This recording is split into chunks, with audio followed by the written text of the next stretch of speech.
And hello again, everybody. Scott Rossman, Sports Director here at WJHG News Channel 7, coming at you with another edition of 7 Plus Sports Talk presented by Bill Bird. Flying solo today, although Adrian Andrews is handling the board for us. Don't have a shot of Adrian, but everybody say hello to Adrian. He's helping us out here. And today our subject is one Cooper Moss, who is currently a freshman baseball player at the University of Florida. If you follow high school baseball in our area or have over the last few years, you certainly know the name Cooper Moss. He was a very early commit to the University of Florida and stuck with that commitment throughout his high school career. Go ahead and roll a little video of Cooper, Adrian. We have some highlights of his 2025 campaign on the high school mound at Arnold, and what a high school career it was for Coop. Do we have that B-roll?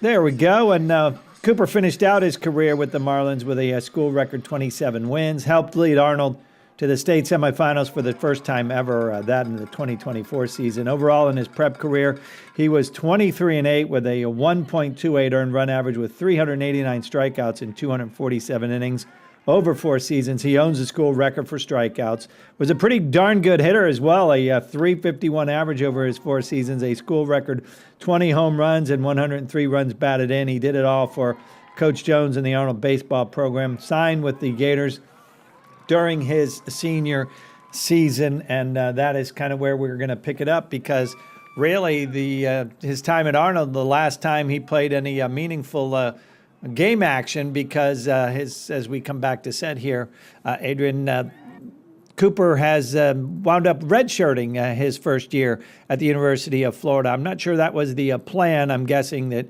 he didn't think that was going to be the plan. He went to the University of Florida with his Arnold teammate, Eli Blair, a big hard-throwing lefty as well. Both pitched at Arnold, and they pitched together since Little League. And Eli going to the University of Florida, signing last year as well. Eli's had 9 appearances for the Gators, but Cooper, because the University of Florida roster is just filled with terrific hard-throwing right-handers, well, Cooper just hasn't had the chance to get on the mound this particular season with the Gators. So we'll kind of pick it up, my conversation with Cooper via Zoom a short time ago, and we talked about, first of all, the transition that one must make going from the high school level to the university level, especially a big-time SEC program like the University of Florida. And as it turns out, Cooper's had to wait patiently in line for his time on the mound, and looking very much like he'll go the whole season. Just one more series left for the Gators before going into the SEC tournament.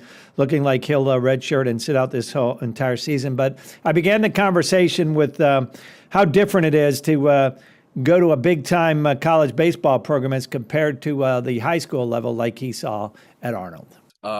There is everyone here to get you bigger, faster, stronger, on and off the field. And I can't thank the university enough for all their support that they've, just the program itself. If you want to get faster, there's a weightlifting coach for you. If you want to get smarter, there's tutors that are always there for you. And just honestly, if you want to get better, this is the program that mentally and physically will get you better. And obviously high school, it's harder to, reach out, and living in Panama City Beach, it's not as, it's not the University of Florida. So coming here, I'm so grateful for this opportunity, and just kind of get better while being here. And that is the trick. You are such a talented high school pitcher and hitter, for that matter. And then you go to a place like University of Florida, and like Cooper said, he's taken advantage of the time not being on the mound, but to get bigger, stronger, faster, and take advantage of everything that a program like that has to offer in terms of your athletics. Then we talked about another big difference being a part of a college program like Florida. Well, the demands on his time, the expectations and things like that. I asked how long that adjustment took for him. So I would say, luckily, they got us here in Summer B, which was mid-June, and it was just the recruiting freshmen that were here, the baseball players. So that Summer B program was really good for us because there wasn't many students on campus compared to 45,000 people in the spring. So that really helped us in terms of getting to know where everything was on campus. The Hawkins, in terms of the academic schedule that we have. So we went there every day, and I think the summer really prepared us for the fall. And then obviously when everyone comes here on campus in the fall, everything's at, and it's just at that point meeting everyone and just kind of getting into those groups in terms of your friends and who you're closest with and who you have class with. So I think coming in the summer was very beneficial in terms of just um, knowing where everything's at, because it's a big campus, and that it took us maybe a week to get acclimated into just this campus. And we have these scooters that we ride around, so that makes it a lot easier in terms of not walking everywhere. Or parking here is not very great, so we have to use scooters to transport ourselves to class or tutoring session to lunch or whatever. That's pretty cool. They give them scooters there at the University of Florida to get around. Hopefully, they wear a helmet and some padding. So if there is a scooter accident, well, you're a scholarship baseball player. You definitely don't want to get hurt on your scooter. From there, I asked Cooper about the baseball side of thing, the transition of playing high school ball to being a college pitcher, starting when he first arrived down there in Gainesville. Just the freshmen here, baseball players, and that was great in terms of we would lift 5 days a week, Monday through Friday, and we get weekends off. And that was really great in terms of just getting faster, stronger, getting prepared for the fall, getting, acclimated to the program in terms of the weight room. And then after the weight room, we went straight to the field every single day. And we threw, we did what we needed to do to get better.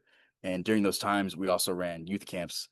So we were able to work some youth camps, later in the afternoon. And that was really good, kind of just giving back to the program and just the community as well.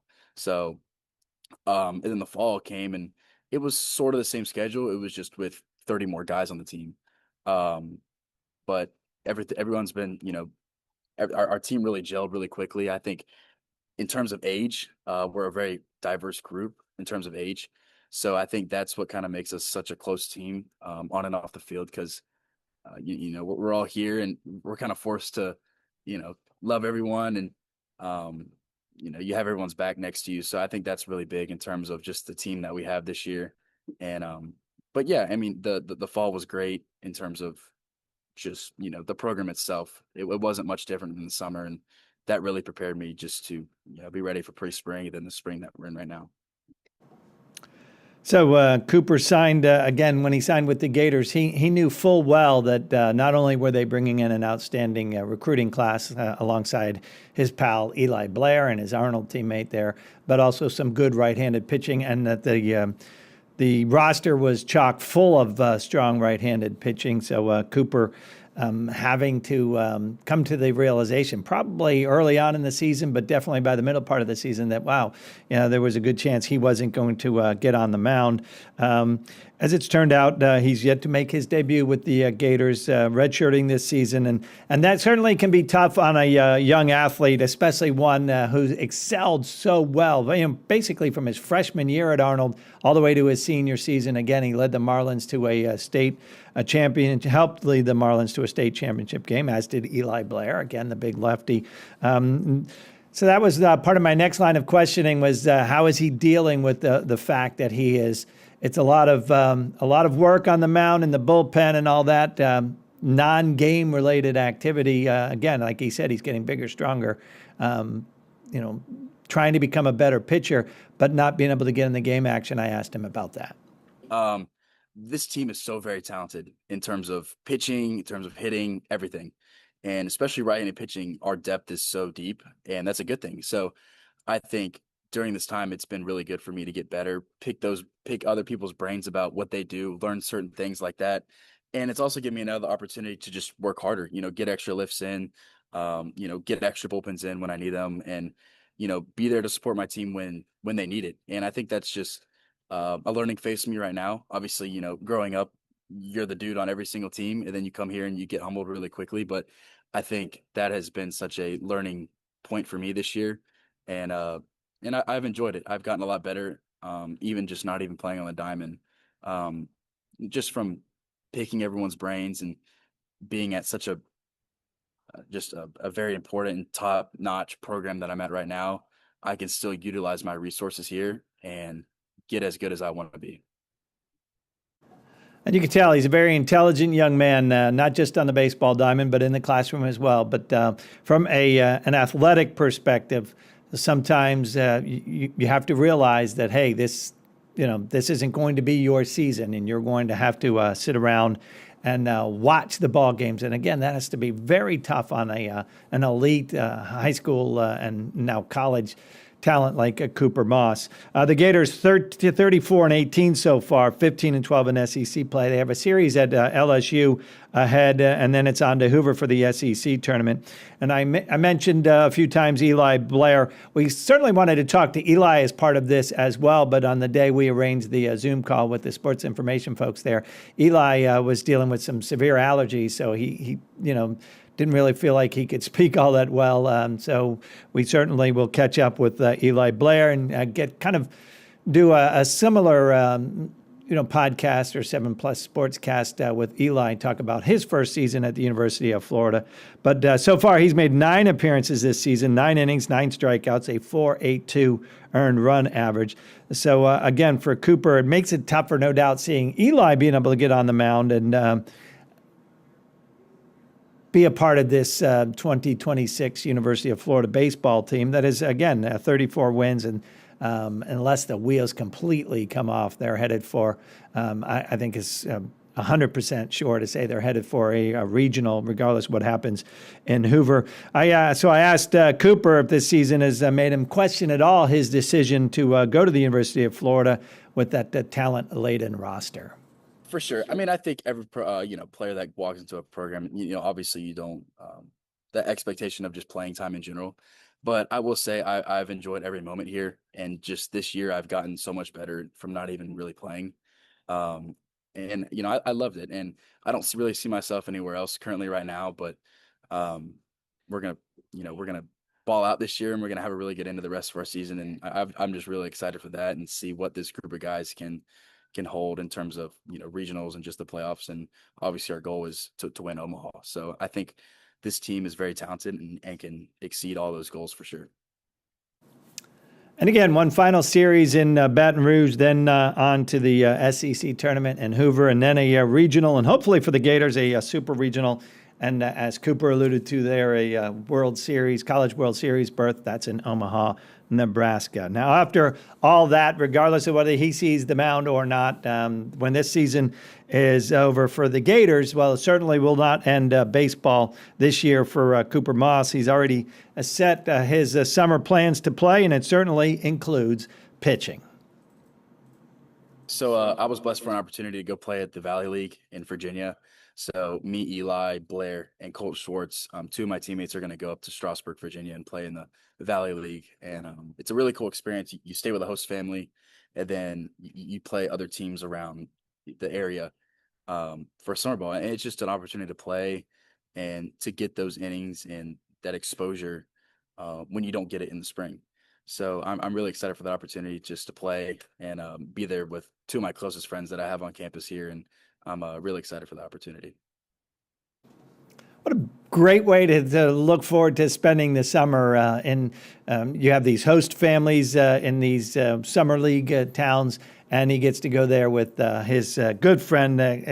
Again, he and Eli have played together. They've been friends together since they were very young, 7, 8, 9 years old. They've been playing together. And again, Colton Schwartz, he's a freshman out of Jupiter, Florida. His brother, JJ Schwartz, was a 2-time All-American at the University of Florida. His sister, a scholarship softball player at the University of Florida. So for Colton Cole Schwartz, his blood is orange and blue. So again, they get to look forward to playing together for the summer. And that is very cool. And that's going to do it for this edition of 7 Plus Sports Talk. Thank you to Adrian Andrews for running the board for us. Of course, thank you to Cooper Moss for taking the time to chat with us and very frank answers about his first year at the University of Florida. And thanks to our sponsor, Bill Bird Kia. That's going to wrap it up for me. Thanks for tuning in, and I'll see you later.